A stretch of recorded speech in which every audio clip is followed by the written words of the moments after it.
Hello and welcome. So today I'm really excited to be talking to Dr. Phoebe Ajayi. And have I said that right? Yes, perfect. And we're just going to be having a really nice, friendly conversation about her story as a mother, her birth stories, having two contrasting, beautiful birth stories, and also what led her as a doctor to then go on to write this amazing book, which I have here for so after birth. So, Phoebe, thank you so much for joining. Do you want to just start off by introducing yourself and explain why you wrote this? It's quite a big question to start with, but what brought you to write this book? And then we can, yeah. Yeah, sure. First of all, I just want to say thank you so much for having me. I feel so privileged and excited to be here. So a little bit about me. I am from Nigeria. That's where I was born, and that's where I went to medical school. I left Nigeria about 2 years after, well, maybe 3 years after finishing my medical school, and then I came to the UK. So I've been in the UK for about 10 years now. And initially did some surgical jobs, then eventually went on into GP training. And now I've been a GP for 2 years. So do the math. If you can hazard a guess as to my age. My my foray into the world of postpartum wellness and rehabilitation actually started with my first pregnancy. That was 2017. And then was buttressed by my second pregnancy, which was 2021. Wow. Yeah, so 2017, I got pregnant with my first. Went into it feeling like I know what I'm doing here. I'm a doctor. I've seen lots of patients. I work in general practice. I've done some obs and gynae jobs, as part of my training. And then I realized that sometimes reality is a bit different from training. So I had to do a whole lot of learning about so many things that affect my body and my mental health as a woman, as a pregnant woman, and then as a mom. And then at that point in my life, I just got thinking, if I, as a professional, had to learn all of these things, how do people who don't even have that medical background, how do they cope? How do they fare? And don't get me wrong, it's not like I went into it thinking, I know everything, I'm a doctor, I'll be fine. I did go to hypnobirthing classes, and I did go to pregnancy, aquanatal, and yoga, and I did go to the antenatal classes organized by the hospital. So I did do the right things, but still there was that knowledge gap. And after the first pregnancy, I just started to do a little bit of health promotion via social media. And I was talking a lot about pregnancy, how to maintain your health, both physical and mental during pregnancy, and emotional and spiritual as well. And also how to recover well after actually having the baby. Because I found that a lot of people go into this period a bit underprepared. Sometimes they have the best intentions, but sometimes they just don't know what they don't know. So it becomes difficult, to prepare accordingly. And also, I found that there is this kind of mentality of, oh, you've had a baby now, crack on with it. And sometimes I think I've come across a video where, a woman had just given birth and her family were waiting outside. Lots of people that would have been me. Yeah, yeah, yeah. So after she had the baby, obviously someone had gone and told them that, she'd had a baby, and they all rushed in, and they all rushed in to see the baby. And the mom was left by herself. I think it was only her dad or her mom, one or the other, sorry, that went over to see her and like, how are you doing? And that sort of sets the trend of how it goes after you've had the baby. A lot of people are, I mean, maybe rightly concerned about the baby, but then what about the mom? It's been a big physiological change that spanned almost a year. And now you just expected to crack on with things. So that didn't feel right to me. And that's how I got more and more involved in this. Because as a doctor as well, I started to realize that a lot of problems that I see women in their 50s, 60s, 70s, 80s presenting with date back to that postpartum period and not having the right education and support. So it just got me thinking, wow, if we intervene early on, we can save these women decades of stress and misery. So that was how I got into it. And I started with, education, so public facing education, as well as education amongst healthcare professionals. And then because I'm from Nigeria, which is a resource poor country, by UK standards, I started to wonder, how do women fare in those areas? Because I'll tell you a story. I feel like I'm going on and on now. No, and you're coming onto some amazing points about with your book as well, and like in about different cultural differences and how Yeah. in the Western society Yes, not absolutely. well supported by that community and that family. Yeah, go on, Yeah. tell me about Nigeria a bit. There was an experience that stayed with me all this while. It must have been 2012, thereabouts. I was seeing this woman and she came into me. She said, "There's something in my pants." And I was like, "What? What is that?" So when I examined her, she had really bad pelvic organ prolapse, really bad. Like it was right there. And, I had to refer her to the hospital, to the secondary care hospital, because I think she needed surgery at that point. Like she literally had to shove it in. And it just made me feel like they don't have the NHS back there. I mean, there's a form of health insurance, but not everyone has it. So it's just stayed on my mind. Like, how did she get on? I never saw her again. And how did she get on after that? So it's all these things, thinking about people like that, thinking about people that maybe might have had a miscarriage and they don't want to be in or stillbirth. They don't want to be in the same postpartum spaces with other women with their babies. And so I started to reach out to these women and I started to raise funds, to sort of help these women access some sort of care, even if I can't take them all the way. So that's the long answer Was to this your question. funds in Nigeria that you were raising funds for? Like, Yes. Yes. I opened the opportunity to all women in third world countries. So it mhm. wasn't just Nigeria. Yes, it was any third world country. Wow. So your book, where are you hoping to reach people with your book? What are you hoping to, because we've written it in English. Are you hoping for it to be sort of worldwide? And where is it? Where's the target audience for it? I wrote it in English because English is the only language I'm fluent in. I think when I put pen to paper, what I was thinking is, so I wrote a bit about my experience with the pregnancies themselves. And like you said, I had two different experiences. The first one was heavily medicated, and the second one was not medicated at all. Each time it was my choice to an extent. We might talk a bit more about that later. And as I was obviously the second time, because I had more information and I had more experience, I felt that I recovered better the second time around. And I was just thinking, I was there on maternity leave, and I'm a bit of a very active person. So in my first maternity leave, I was like, I haven't been out of work like ever since I went into the workforce. It was just like, I felt like my life just stopped. I had a bit of an identity crisis. Like, what am I doing here? I haven't been at work. And, I just felt really stressed by that. And I promised myself that the second time around, I was going to take it easy. I was going to binge watch everything on every platform. I love that. And I wasn't going to stress myself at all. But the interesting thing is this, and this is how life can be funny sometimes. I actually wrote my book when I was on maternity leave with my second. I did binge watch what I wanted to watch, but I just started thinking like a lot of people don't know what I know.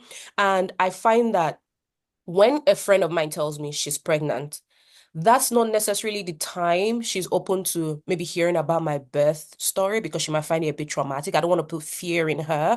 I want her to have all the options, but at the same time, I don't want to come across as giving unsolicited advice. So it's a very fine line to walk. And I know that a lot of women are very sensitive, especially during pregnancy and the first few months postpartum, where sometimes if you're honest with yourself, you feel like you don't really know exactly what you're doing. And the last thing you need at that point is someone else coming in to say, yeah, you really don't know what you're doing.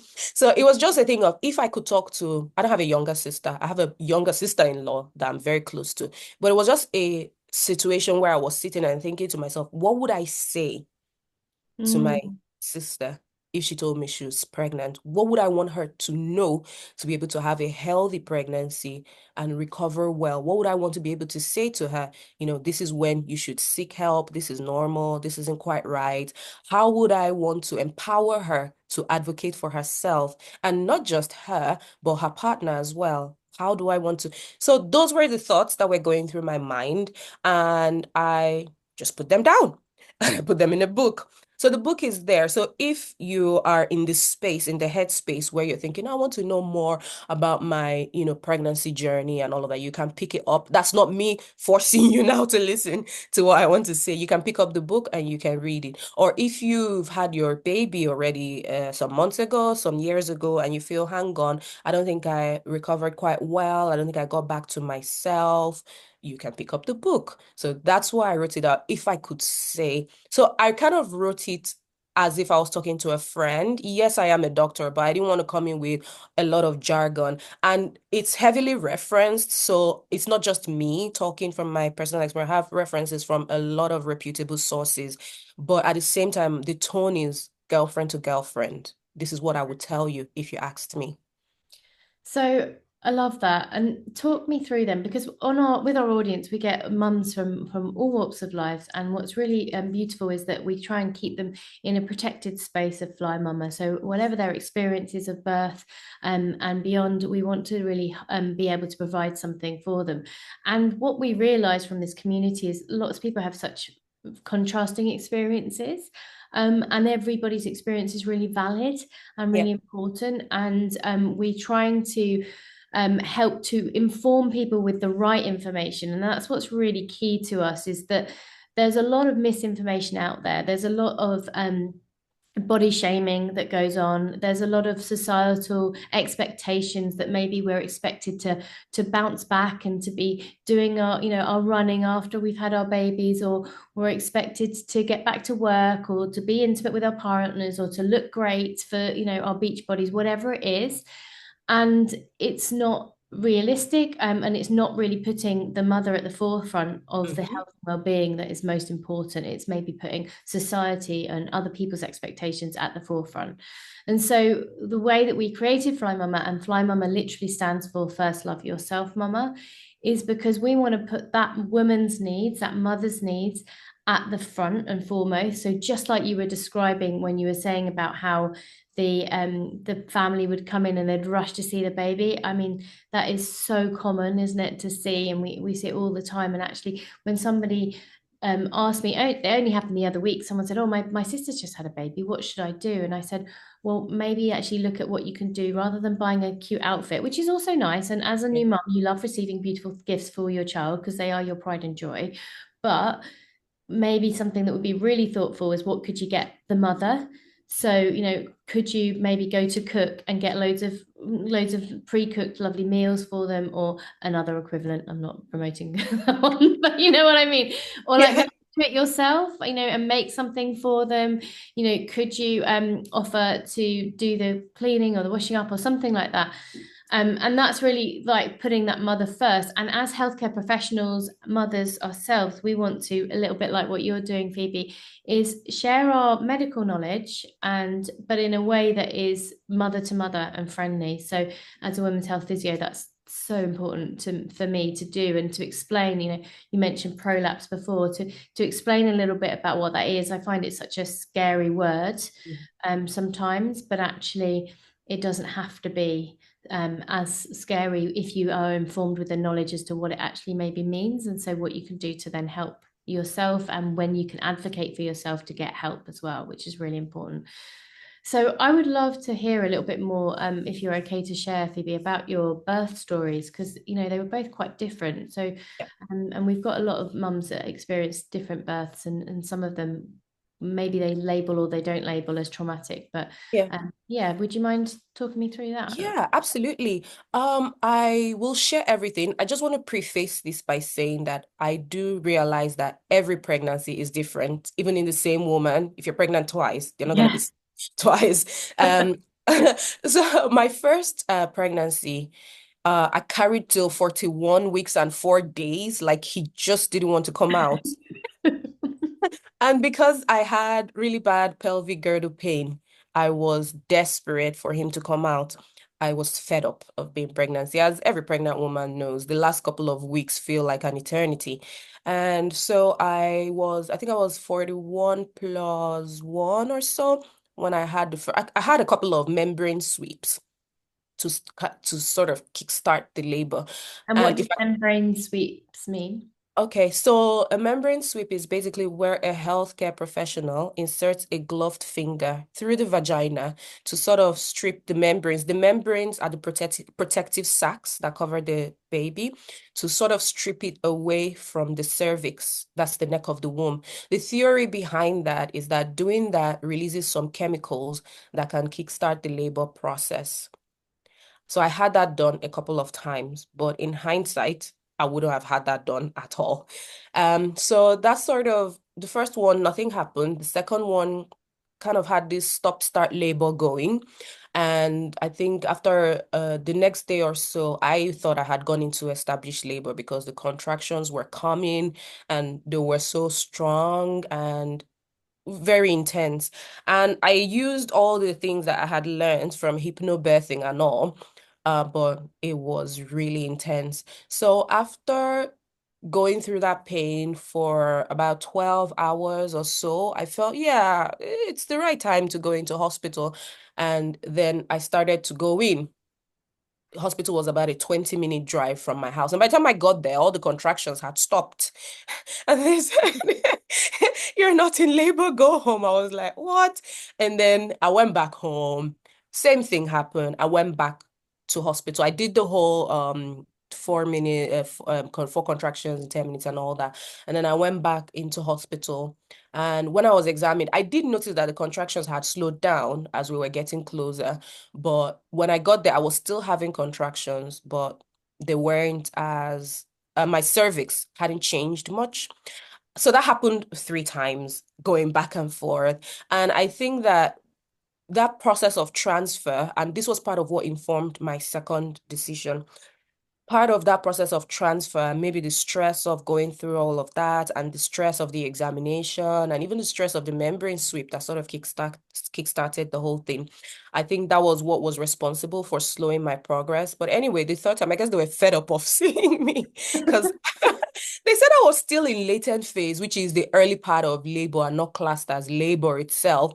And I was just there thinking, God, if the contractions are this intense, in latent, then I'm going to die in active phase. So I stayed in the bath all night and, because the contractions were so intense. And then by morning, they examined me again and it was kind of like a dodgy, oh, she's borderline. I think it's active labor now. So my cervix was about 3 cm at that time. So I got admitted in active phase. And then, things progressed. I was in a lot of discomfort, a lot of pain. And I later realized, I'll tell you why later, but I didn't know what was going on at this time. So I got the gas and air for pain relief. Did not agree with me at all.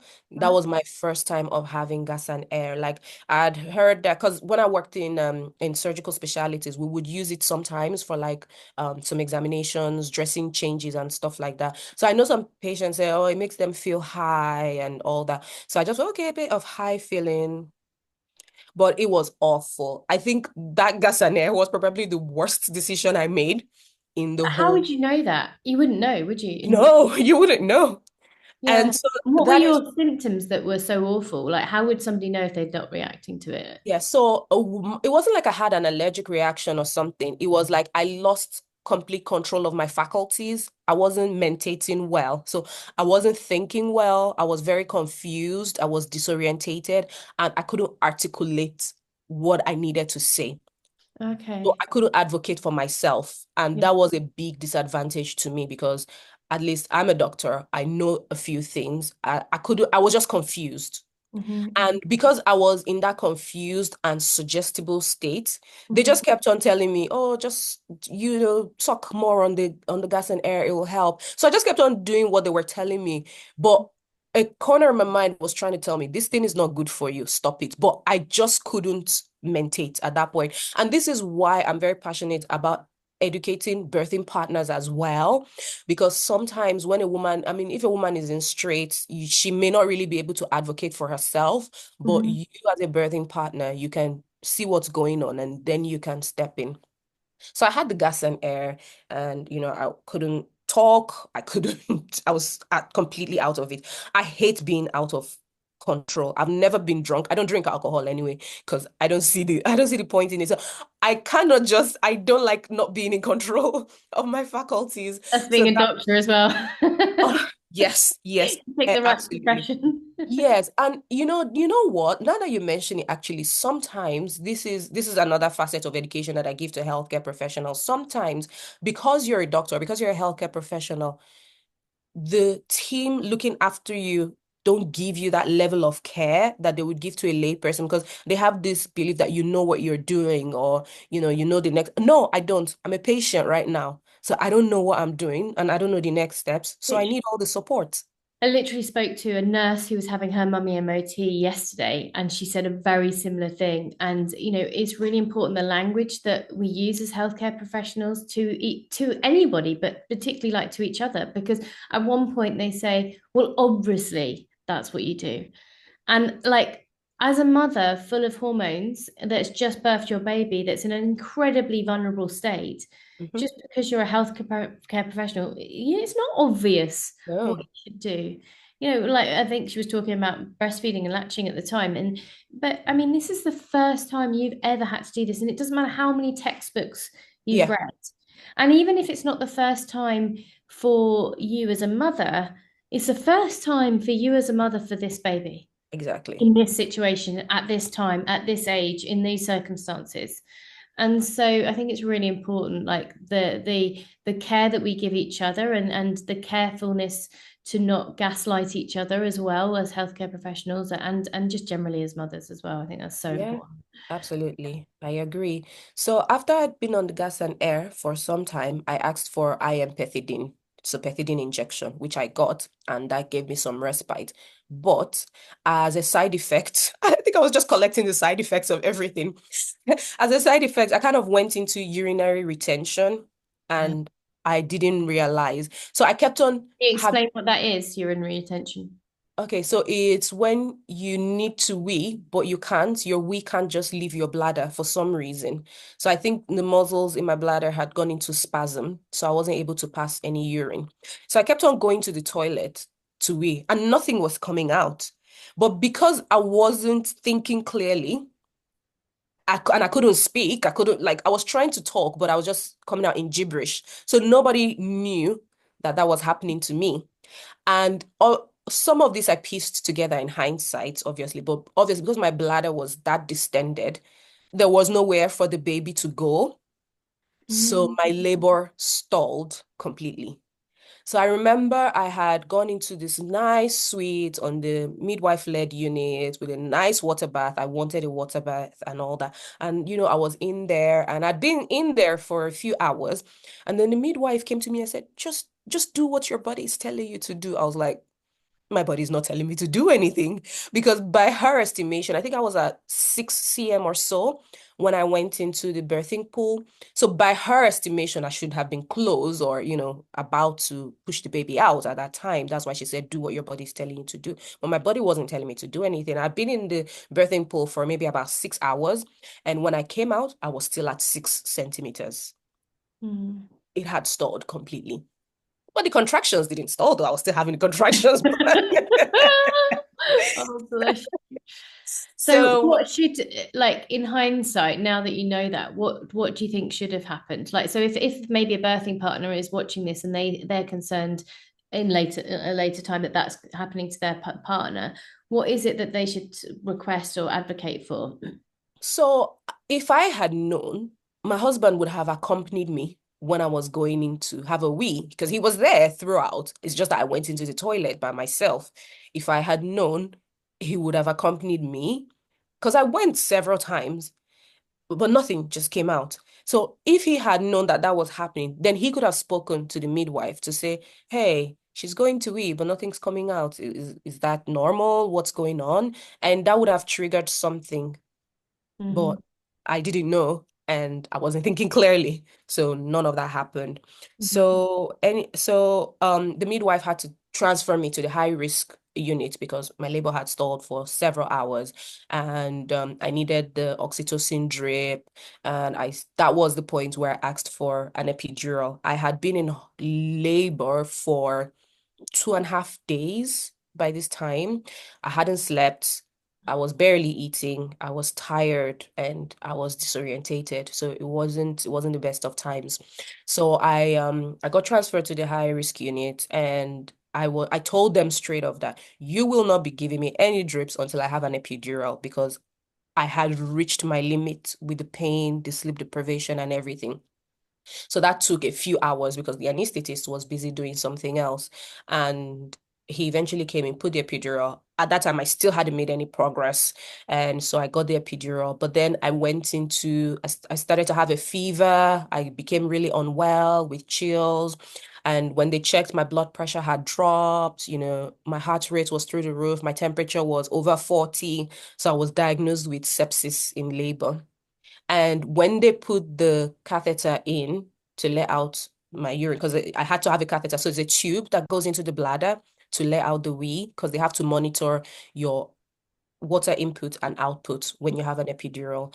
And obviously, you can't stand up to go to the toilet as well when you have an epidural. So when they put the epidural, this was before I had any IV fluids or anything, they let out almost 2 liters of urine. Wow. So, and yeah, your bladder capacity will be at 500, 600, something like that, 600 mils. So I had more than double my usual capacity. And that was why there was nowhere for the baby to go. That was why my labor stalled completely. And also, after that, it was discovered that he wasn't properly positioned, like he was occipital posterior instead of anterior. So, what do they say? Facing the sky, or I'm trying to remember the colloquial way of saying that. Was he back to back, or was that Yeah, was back to back. Yeah. that? So I had the epidural. Epidural was great. And everything was going well, apart from the fact that I So was now for diagnosed. somebody that hasn't had an epidural, if you have one, can you feel anything? Like how does it numbs you from where down and what do you feel? Yeah. So I'll just in lay terms, I'll just say there's epidural, full epidural and epidural light. So the epidural is inserted into your back, and it kind of blocks the nerves that supply the lower half of the abdomen and your legs. So I had what I'll call epidural light. And I think most hospitals tend to do that nowadays because I think there is a push towards encouraging movement in labor. Mm. So I had what I'll call epidural light. And that meant that, yes, my legs were a bit weak, but I could still move them with support. And the pain was significantly reduced, but I could still feel the contractions. So I could still feel the contractions. I could still feel my pelvic floor area, my vaginal area. I still had feeling there. It's just the intensity of the pain was way, way less. And another thing about the epidural is that the patient has like a control button.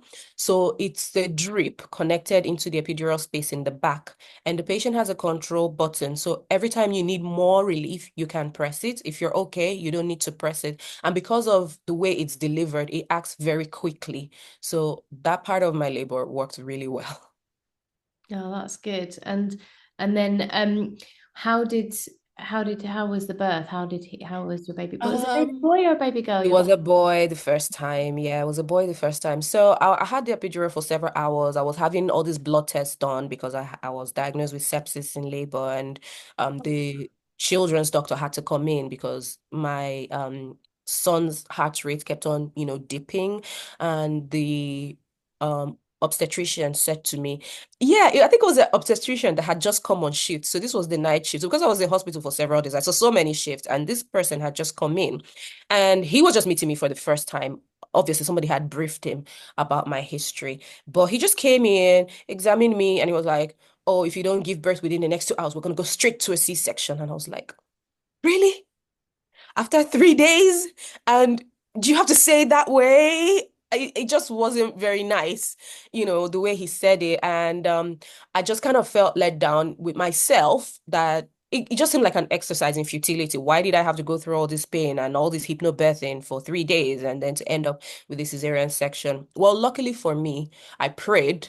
I don't want to end up with a cesarean section, not because I think it's bad, but I just felt like all of this effort for Yeah. what? I should have just had a cesarean section at the start instead of having a membrane sweep and whatnot. So I narrowly escaped having a cesarean section. When my son was born, he was very floppy. He was blue. He didn't cry at all. So he needed to be resuscitated.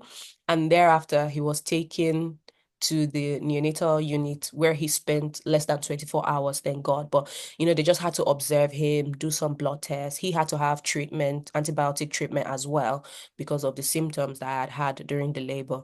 So yeah, that those first few minutes were very hard on me. I remember when he came out, the first thing I said to him was, "I'm sorry," because I felt like my body had failed him. Mm. And, I couldn't really hold or cuddle him. They did let me hold him for like 2 seconds because they had to resuscitate him straight away. So I was grateful that somebody had the presence of mind to let me do that, because I know it's really frightening when, as a mom, you give birth and you don't even see the baby at all. The baby's just whisked away. So yeah, it was a very interesting time. It's something that I felt traumatized by, but there was one thing that really helped me, and I would recommend it to all women if possible. And that's the fact that I went back and I had a birth debrief. Yeah. So the trust where I gave birth, they had this program where a woman can come back after the birth. I just sort of somebody sits down with you with the notes, because they keep very detailed notes, and then they just walk you through, and it just helps you to sort of arrange those pieces in your brain. And I personally found that very healing, because I remember when I walked into the hospital for the debrief, I remember seeing a lady pacing the corridor, like she was in labor by the looks of it, and she was walking around the perimeter of the hospital, and her husband was there and all that. And I just felt that's really nice. She's walking outside and she's in labor. I wish I had labored in the daytime. That was what I said to myself. But then I realized that I had labored through several days and several nights. But because I never came out of the hospital, I was completely disoriented as to what happened when. And so it was in doing this debrief that I was able to put all the pieces together. Like I have a very logical mind. So it's like Lego bricks in my mind. That's the way I analyze things. So having the opportunity to do that really helped me with my healing process. Yeah, we say that all the time. It's so important to get that birth debrief as much as you're able to. And when you're ready to, I think, to explain your story, I think like having the ability to talk through your story with people is just really healing in itself. And it's sort of and like you said, it's a chance to process it. And let's talk about your second. I think this is a little girl, is that right? Just Yes, because it's a I think girl, this yeah. is a beautiful story, so I don't want Yes. to end on that one. Yeah, thankfully it is. So the second time around, and interestingly, our plan was to have the two. We only ever wanted two children, and our plan was to have them quite close together. But because of what I experienced with my first, I kind of put that plan to the side. Like I just couldn't even imagine going through all of that. And eventually we healed to the point where we're able to consider it. And luckily for us, we got pregnant quite quickly. I got pregnant. He didn't get pregnant. Why did I say we got pregnant? I think people say that. I think people Yeah, just yeah, say yeah, I that. Oh know. no. Anyway, there was a pregnancy. And the second time, luckily for me, this time around, I lived closer to the hospital where I was going to deliver at. And it was 2021. So there was a bit of toing and froing regarding COVID guidelines, birthing partners, visitors, and all of that. I mean, in my first pregnancy, I did consider a home birth, but my husband wasn't really a fan. He's not a doctor, and he wasn't really a fan. And I didn't want to deliver at our local hospital, because then we did live close to a hospital as well. It was about 10 minutes away, but I didn't want to deliver there because I had worked with the neonatal team. So the nurses, the midwives, they were my work colleagues, and I didn't want my work colleagues in my vagina. I mean, it's fair enough. It is fair enough. Yeah, I get So I that. had my first baby at a hospital that was about almost 30 minutes. And if there was traffic, to be fair, it would be a good 40 minutes from the house. So I didn't really push the conversation about a home birth, because I think we're just outside their home birthing radius. Either that, or I just felt, it's too much of a distance. I didn't want to risk it. And my husband wasn't particularly keen anyway, and I kind of respected that because he hasn't seen what I've seen and he doesn't know what I know. So I just kind of said, okay, you know what, fine, let's do the hospital thing. So the second time around, I opted for a home birth. And we lived 10 minutes closer to a different hospital, about 10 minutes away from a different hospital. And the pregnancy itself was pretty much the same, pelvic girdle pain and all of that. But I told my husband I don't want to have a membrane sweep. When I come to the end and I start getting desperate to have this baby out, you need to remind me that I don't want to have a membrane sweep. And then secondly, I don't ever want to have gas and air in my life. I don't ever want to have that. I said, if you do only these two things for me, then you'll be a star. So, by 38 weeks, I was tired of the pregnancy because I had pelvic gerd, but I did go to a women's physio, so that really helped. But I was just fed up of the whole thing. And luckily for me, my baby was born right on her due date, so 40 weeks exactly. So the day before, I had started labor contractions actually. I had like a false labor the day before. And it was interesting because I started with the labor pains early in the morning, but I had to take my son somewhere and it was a little bit stressful. And I think I need to take him to the hospital or the doctor or something like that. And it was a little bit stressful doing all of that. And I did notice that when we were in the car, my labor stopped. So I kind of have that, I think like for me, I think unless I'm like really, really established, if I start to transfer or, if I get stressed, then it's just going to stop. So that was one of the reasons why I opted for a home birth. I didn't want to transfer myself and put myself through all of that again. The second reason why I opted for a home birth is, of course, the logistics side. I had considered that proximity to the hospital and all of that. It was also my second labor. So I felt a bit more confident as to what I was doing. And very importantly, I didn't want to be subject to the COVID restrictions. Like today, you can have a birthing partner, today you can't. And then tomorrow, you can have one visitor. And then I didn't want to be subject to all of that. And another reason why I chose a home birth the second time was the first time, remember, I'd been in labor for over 3 days. So I hadn't slept for over 3 days. And then because I was being treated for sepsis, I was in hospital for another 4 or 5 days. And you know how hospitals are. There's these machines beeping, somebody else's baby is crying, somebody's coming to do a drug round, somebody's coming to. I couldn't sleep. So by the time I came back Mm. from I was a wreck. Like I knew why sleep deprivation was used as a torture technique. I was a complete wreck. So I didn't want that. I wanted to have my baby in my home, have a shower in my own bathroom, and then sleep in my own bed. Very important. So luckily for me, everything aligned. And there were a few things that I did differently the second time. I stayed upright throughout the whole labor the second time. The first time, because I was in so much pain, yes, there were times, and because I was so tired, I was doing a lot of lying around. I did lie on my side and all of that, but I just felt like standing throughout. I stood throughout basically. At first, I was on my birthing ball, and then in the second half, I was just standing and swaying my hips, and I felt like that really helped. And so like I said, started that day, went out to deal with my son's health issues and all that. By the time I came home, labor had stopped. And then sometime around midnight, I started to have contractions again. And I just, went downstairs. I told my husband, I think something is starting. You just stay and sleep because we both can't be sleep deprived. But of course, he couldn't sleep because he knew I was probably in labor. So I was downstairs watching a comedy show that I really like, The Office. US version. And so I was just like really relaxed, eating. I love food. I was eating, relaxed in my own comfortable environment and happy. And yeah, I guess I was releasing all the happy hormones. So that happened for about 5 hours or so. My husband filled up the birthing pool and I told him, can you call the midwife, please? And he was like, now? I'm like, yeah, now. So he called the midwife. And usually in my area, what they will usually do is when somebody is in labor, they send out one midwife to come and examine the person. And when that midwife feels, things are really getting interesting, they call for the second midwife. So my husband was on the phone to the midwife and they were asking me about my contractions. And I was very present, I was very with it. And, I was able to tell them these are how my contractions are going. And I wasn't barely getting any breaks by that time. And they were surprised as to how composed I was. So two of them came out immediately. And by the time they came, I think it was this state of I was transitioning. And I What kind does of for somebody that doesn't know, what does transitioning mean?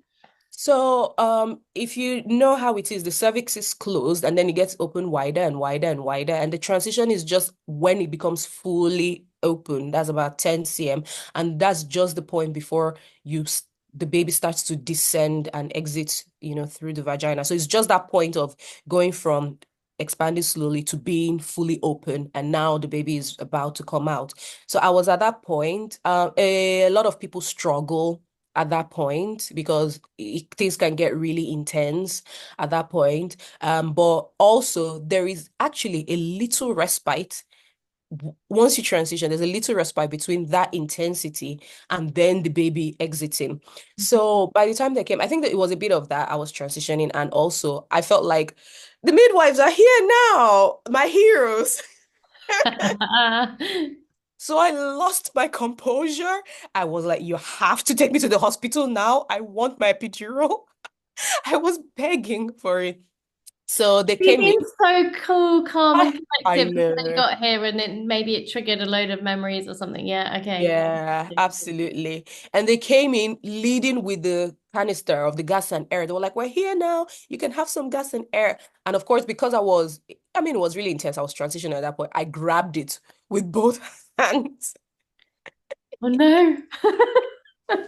Did your husband step in? Please tell me he stepped in. Yes, he stepped Oh, in. good. He was like, are you sure? I said, yes, yes, give it to me. He was like, are you sure? I said, then I started to think, I'm like, oh God, I just in so much pain. So he just kind of stylishly, because they were setting up, the midwives were setting up their things and all, he just kind of stylishly shoved it into a far corner where I couldn't see it anymore. And then because I couldn't see it, I just kind of forgot about it. And you know what? After the whole thing, the midwife said, so, because I praised him, I was like, yeah, you did what you were supposed to do with the gas and air and everything. And the midwife said, when she saw him taking it away from me, she was shocked. She was thinking she was going to have to put in a safeguarding. Oh, poor bloke. You can't win, can you? So Yeah. yeah, it was brilliant. I didn't have all of those examinations, you're 5 cm now and you're 7 cm. I didn't have any of that because obviously the new midwives knew. By the time they came in, they knew I was transitioning. I was already sitting in the birthing pool at that time, and I chose to give birth on my knees. So when the time came, I just kind of flipped myself over because I'd been like sitting down in the birthing pool, and I just kind of flipped myself over. And the midwife was like, "Is that how you want to give birth? Are you gonna come out to give birth?" I was like, "No, I'm gonna do it in the water, and I'm gonna do it on my knees." So I did that, and it was just brilliant. It was just perfect, and it was just a textbook, you know, delivery. I think I was in labor for altogether like 7 hours or so. The midwives had barely been in my house for 30 minutes before she came out, so that was an easy job for them as well. And yeah, it was just After you've had a perfect. home birth and hopefully it all goes well, what things do you have to consider afterwards? Because I think people explain the birthing pool and things, but then they Yeah, don't really explain what happens afterwards. Like, you have to give birth to the placenta as well. I remember I should have known this, but I was almost shocked about giving birth to the placenta afterwards. I was like, I thought my hard work was done. Like, what is this? yeah. And like, are there other things that you have to consider post birth, particularly if it's a home birth? Yes, so it varies. I mean, not everyone chooses to have a water birth. Some people choose to give birth on land. So it all depends on individual preference. If you're gonna give birth on land, I would say get a lot of like what do they call them? Incontinence sheets. Yeah, like we got loads. You can buy them on Amazon because we got loads when our dogs were puppies and stuff. Even just Yes. cheap, like they're the same. Yes, yes. I would say get loads of that, and you need to have a lot of towels on hand as well. I suggest the incontinence sheet because that just makes for easier cleanup. You don't really want to be dealing with dirty towels and all of that after you've had a baby. I would recommend packing a hospital bag just in case, because there are times when some women have opted for a home birth and it doesn't go all to plan, and then you have to be transferred. So pack a little hospital bag, something for you, something for the baby. um, there were so I had a water birth. My midwives were great. They emptied the birthing pool, they cleaned up, all the messy bits, and they took the mess with them, or no. So they took the placenta anyway. And they asked me if I wanted it. Because some people make smoothies from the placenta and Like stuff. I do know this now. I didn't know this before I had my first, Yeah. but I don't know if I could make a smoothie. I'm having bred puppies. I've seen my dog what they do and they eat the placenta, and there's part of me that thinks, well, hold on, like that is a natural mammal thing to do because it holds so much nutrients and Mm. goodness. The thought of eating it individually myself is a bit too much, but at the moment. But I would consider the capsules now because you've had Mm, that you can keep it, yes, you have to plan it, you have to pre-plan it because this is yes, a live absolutely. organ that comes out Yeah, of you that you then have to be quite quick to take, either put it in the freezer and deal with it yourself yeah. or send it off to get, you know, get it capsulated or something. But yeah, no, I find that really fascinating. And Yeah. I would, yeah, I think that what happens if the hospital keeps your placenta? What do they do with it? Oh, they just dispose of it with other medical waste. They don't do anything fancy with it.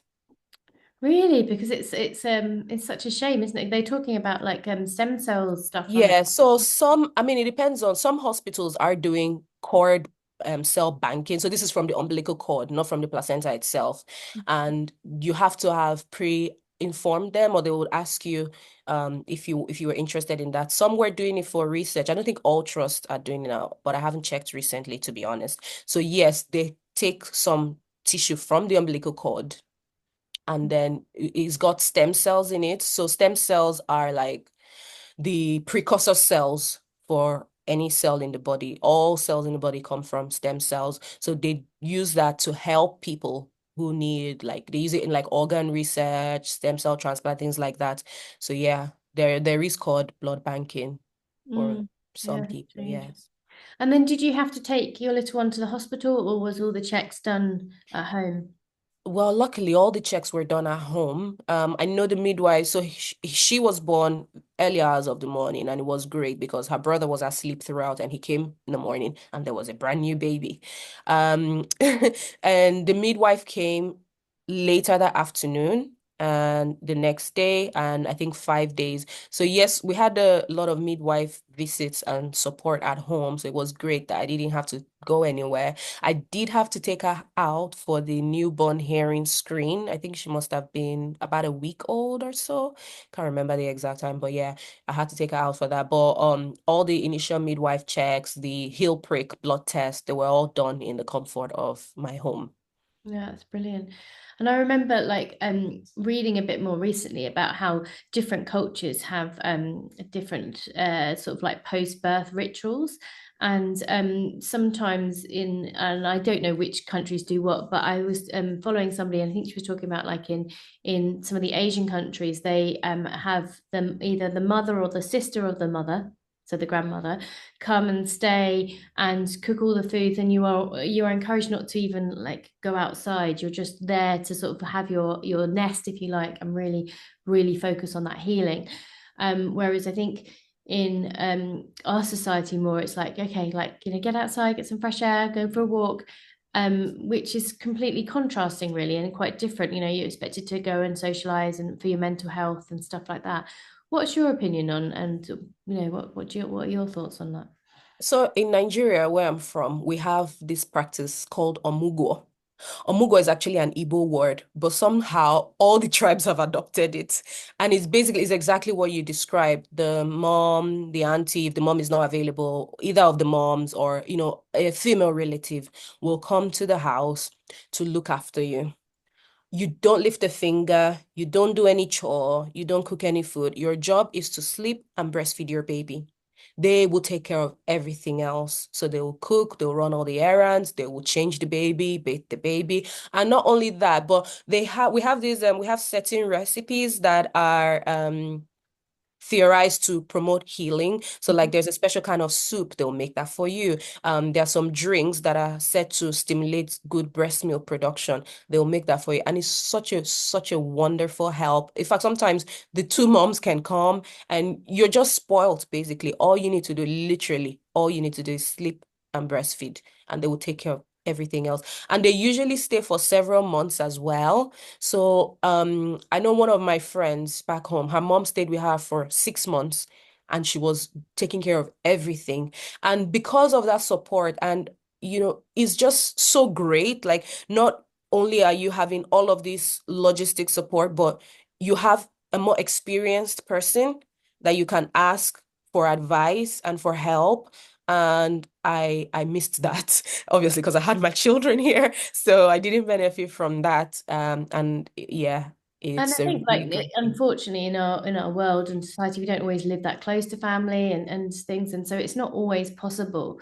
but whatever resources we've got to try and adopt some of that, because it is Mm, really important for the healing. So even if it is getting meal preps done beforehand and freezing them up so that literally all you have to do is heat them up so that you've got that nutritious meal, or if mm. it is thinking about having a bit more planned care on help. So if you've got older siblings, like getting somebody else to pick them up and take them to school and things like that, just anything that can to give you Yeah. as much of that time healing as possible is really, really important. I think, Yeah, absolutely. I would say to people, outsource everything you can and don't be too proud to accept help. I yes. think the first time around, I kind of felt like I can do this, I can do that, I can do that. And but the second time around, I'm not doing anything I don't need to do. So I remember, yes, I had prepped some meals, but when those meals finished, I said, I'm still not ready to cook. So I did pay somebody to cook some nutritious meals for me. And I did have a few friends, to be honest, bring food for me.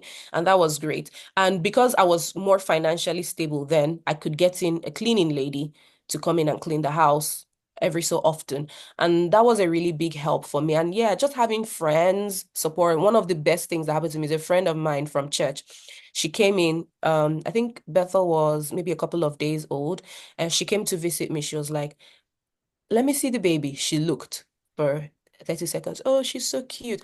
I brought this for you. And it was like a liter of this stew and 4 liters of the other stew. And it was a lot of food. And she was in my house. I kid you not, she was not in my house for up to 5 minutes. She just came, looked at the baby, gave me that, and left. And I think that was really helpful because sometimes some you might not really be ready to receive guests, but some people come and then they don't know when to leave. And I just didn't really need that at that point. So she just knew exactly what I needed, and I'm forever grateful to her for that. Yeah, and like people love to hold the baby, don't they? And you're like, no, no, I've got that job. If you could make the tea, that would be I really nice. know. Yeah, it's really challenging to get that balance. If there was one thing that you would sort of that you maybe haven't said already that was really important to get to a new mum or an expecting mum, what would be the one thing that maybe we haven't spoken about? I would say don't go into it blind. Ignorance is not bliss in this situation. Try to garner as much information as you can about the pregnancy process itself, about the labor and delivery process. I would say learn all the non-pharmacological tools you can use. So like hypnobirthing, massage, TENS, things like that. Learn that and practice them. So not just having the head knowledge, you got to practice the hypnobirthing, especially. You have to practice it to be able to employ it when you need to. And then, but I don't know how to explain it. Every birth is a good birth as long as mom and baby come out alive. Don't get so hung up on, I want to do it this way. Mm-hmm, mm-hmm. Be open to change. Labor can be very dynamic. So plan, prepare, but know that things can be very dynamic. And I think it's also empowering if you know all the pain relief options that are available to you in your local hospital. If you go to the antenatal classes, they will usually tell you we have these options. Not every hospital has every option. So it's very empowering for you to know what you can receive at which point in time, because there are some that can be used too early in the labor process and there are some that can be used towards the end.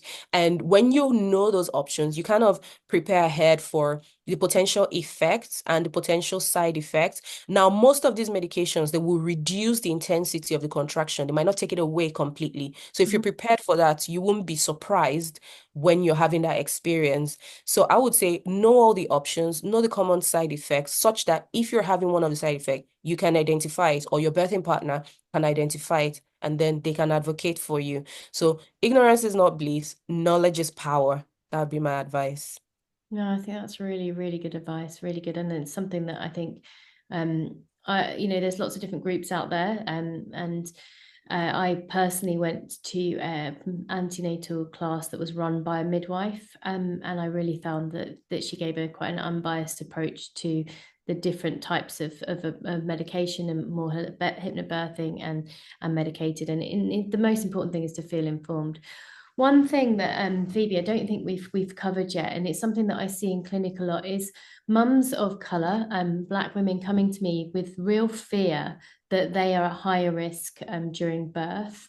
And it's something that I would love to, as a woman, as a doctor, as a mother, and as a Black woman, what your advice to them would be and how you would best support them. I would say if you can have a birthing partner, and don't be afraid to speak up for yourself.